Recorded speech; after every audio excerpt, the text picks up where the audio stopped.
Militants et militantes de l'Union pour la République à Nouadhibou, je vous salue et vous remercie tous, et vous suis reconnaissant. Je vous tire ma révérence en reconnaissance de vos efforts, de vos sacrifices et de votre militantisme. Je remercie les femmes, je remercie les jeunes, je remercie les notables. Je vous remercie tous, sans exception. Je remercie ceux qui sont venus à notre rencontre, mais aussi ceux qui, pour une raison ou une autre, n'ont pas pu faire le déplacement. Tout ce monde est venu exprimer clairement, par sa présence, son attachement au parti. Permettez-moi de vous dire que je suis franchement très fier des habitants de Nouadhibou et des militants de l'UPR de Nouadhibou. Je suis fier des militantes et des jeunes de Nouadhibou et leur renouvelle ici mes sincères remerciements. Je voudrais en premier lieu vous demander de continuer à apporter votre soutien au président Mohamed Ould Abdelaziz. Je vous invite à soutenir le président Mohamed Ould Abdelaziz, même si je sais que vous n'avez jamais cessé de le soutenir. Continuez à lui faire confiance. Il mérite votre confiance, n'en déplaise à ceux qui ne le soutiennent pas. Mais surtout, ne négligeons pas l'unité nationale de notre pays. Barrons la route à tous ceux qui tentent de s'aimer la discorde et la division.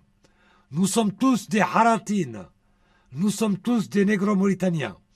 Nous sommes tous des Mauritaniens. Et nous n'accepterons jamais d'être divisés.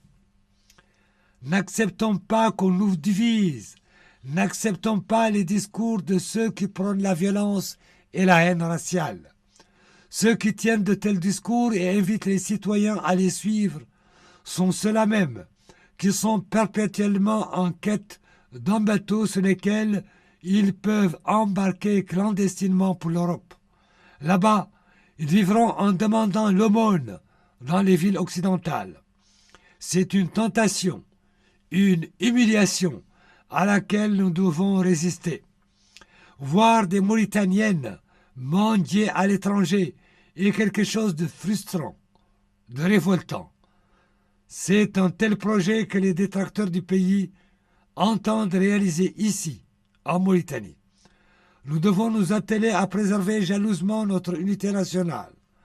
Pendant des milliers d'années, les Mauritaniens ont vécu en parfaite harmonie, les uns avec les autres.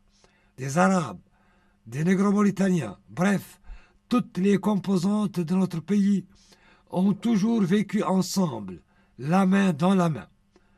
L'unité nationale est sacrée et doit rester la priorité des priorités.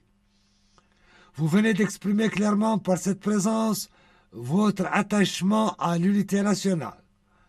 Les détracteurs du pays continueront de semer le doute dans les esprits des citoyens. Ils ne manqueront pas de vous dire que Nouadhibou, en 2016, n'est en rien différente de celle de 2008. Mais en réalité, qu'est-ce qui n'a pas changé en bien en Mauritanie depuis 2008 ? Peut-on faire croire aux gens que le niveau actuel de sécurité qui prévaut à nos frontières est comparable à celui de 2008 ? Je prends les habitants de Nouadhibou à témoin, eux qui ont vécu jadis dans la terreur, au point de ne pouvoir dormir, eux qui ont assisté à l'enlèvement de touristes sur nos frontières nord. En quoi nos relations diplomatiques sont-elles comparables à celles de 2008 ? N'avons-nous pas rétabli et consolidé nos rapports avec notre environnement africain et arabe et rompu nos relations avec Israël ? Où étaient les détracteurs de notre pays quand nous avons chassé les Israéliens? Où se trouvaient-ils lorsque nous avons assumé la présidence de l'Union africaine? Dans quelle situation se trouvait notre armée en 2008, lorsque des gradés étaient obligés de dissimuler leurs galons quand ils s'apprêtaient à prendre les transports en commun, faute de moyens? Osent-ils prétendre aujourd'hui que l'armée ne se trouve pas dans un meilleur état? Comment osent-ils prétendre que rien n'a changé depuis 2008? Ils essaient vainement de vous dresser une image sombre de la situation du pays, une image qui pousse au désespoir pour la simple raison qu'ils ont échoué. Ils ne peuvent vous donner que l'image qu'ils entretiennent dans leur cervelle. Vous leur avez donné par le passé l'occasion de vous tenir de tels propos, sans résultat.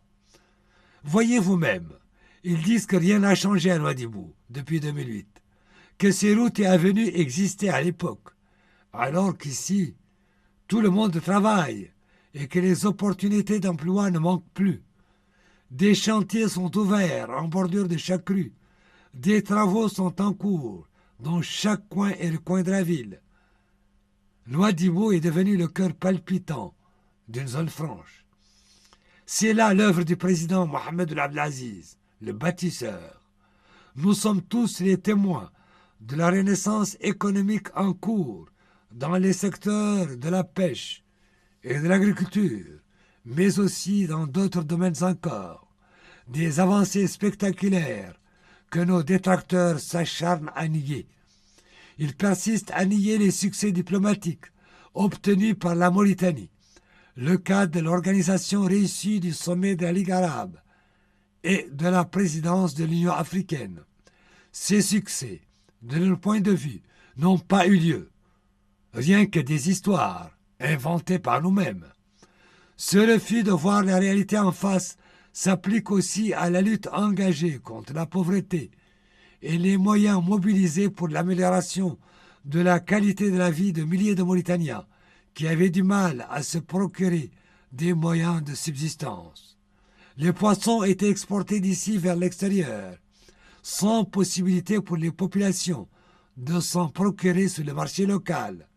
Les citoyens qui vivaient dans les quartiers périphériques, dans des baraques, vivent de nos jours dans des terrains qui leur ont été attribués.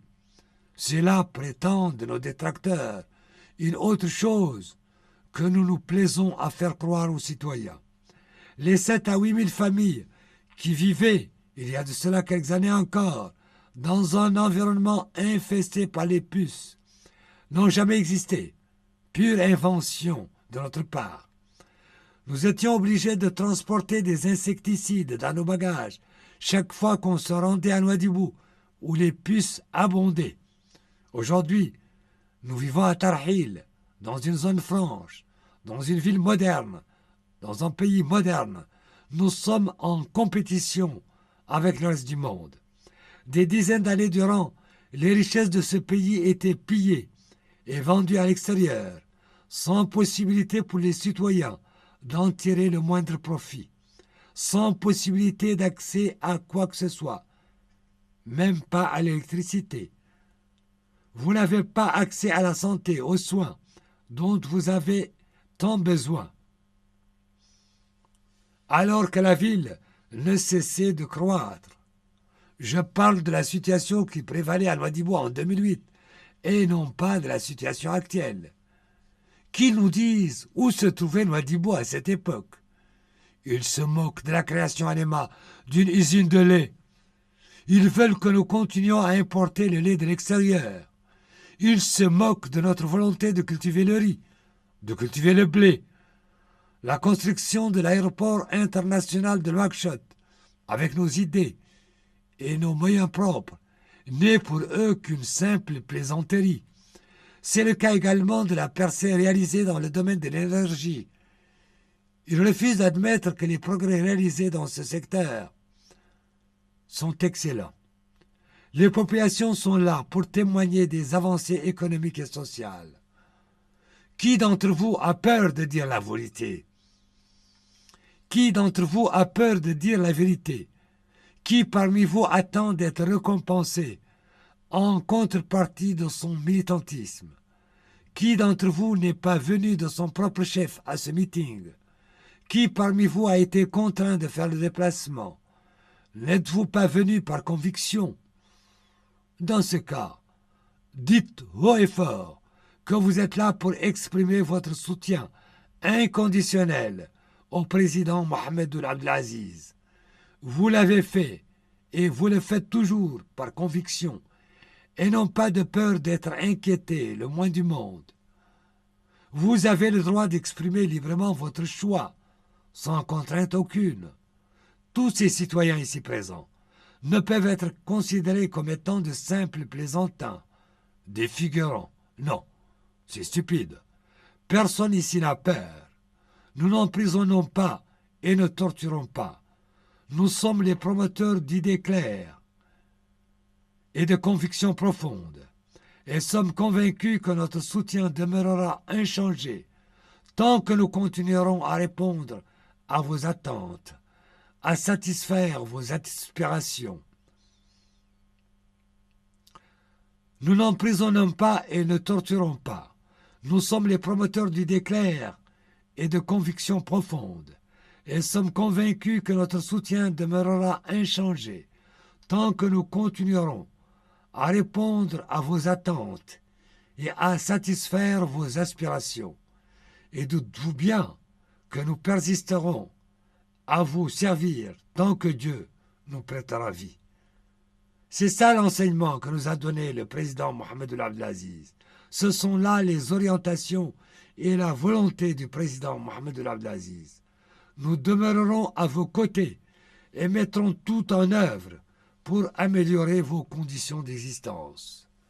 Nous savons que vous ne craignez personne et que vous ne demandez rien à personne, que vous êtes de braves et honnêtes citoyens, attachés à leurs vertus, des citoyens qui ne cherchent et n'aspirent qu'au respect de leur dignité et à l'obtention de leurs droits légitimes.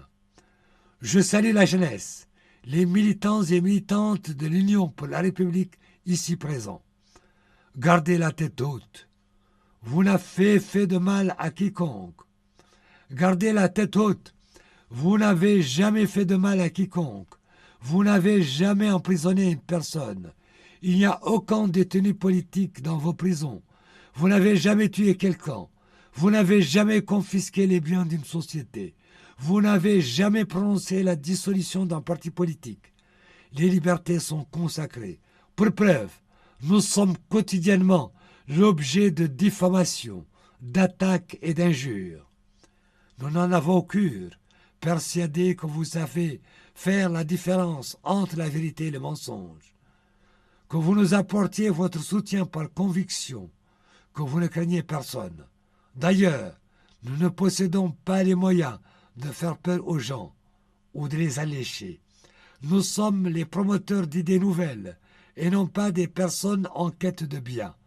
Nous sommes là pour garantir la réussite de cette révolution économique et non pas pour piller les ressources. On ne peut pas faire fortune dans un pays où règne la gabégie.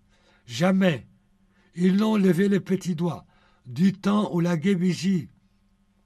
Jamais ils n'ont levé le petit doigt du temps où la gabégie gangrénait les rouages de l'État.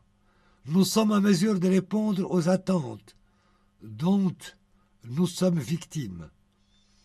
Nous sommes en mesure de répondre aux attaques dont nous sommes victimes. Nous sommes persuadés qu'ils se tairont si jamais nous leur offrons tout ou partie des biens qui sont en votre possession. Ils nous colleront la paix aussitôt, contrairement à nos adversaires qui ne pensent qu'à leurs intérêts.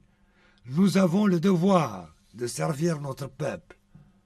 Eux, par contre, sont prêts à détruire ce pays, à ternir son image, à porter atteinte à sa réputation pour la simple raison qu'ils n'ont pas bénéficié de votre confiance. Ils récolteront les fruits de leurs actes. Qui est avec le président Aziz, le bâtisseur de la Mauritanie? Qui est avec le président qui s'attelle à jeter les bases d'un pays de droit où les citoyens bénéficient de l'égalité, de la justice, de la dignité et d'une répartition équitable des richesses entre toutes les composantes du pays, sans exclusive? Faites en sorte que ceux qui veulent semer la discorde entre les citoyens de ce pays ne posent plus pied à Nouadhibou. J'appelle les jeunes et les femmes à préserver leurs acquis. Faites en sorte que vos acquis ne soient pas remis en cause. Je vous renouvelle mes sincères remerciements et vous invite à consacrer un accueil chaleureux et populaire le mercredi au président de la République. Merci, merci et encore merci.